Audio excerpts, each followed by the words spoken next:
Hey, what's up guys? So in this video we will see how to enable battery percentage on any Vivo phone.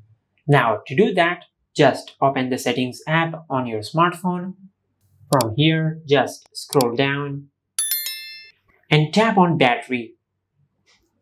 Now on this page, just scroll down and tap on battery style and percentage.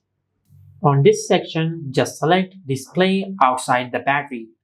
Now once you select this option, the percentage of the battery will appear on the right side of the battery icon at the notifications bar.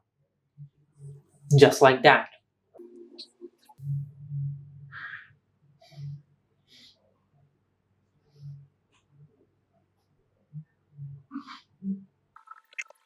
And this is how you can enable battery percentage on any Vivo phone.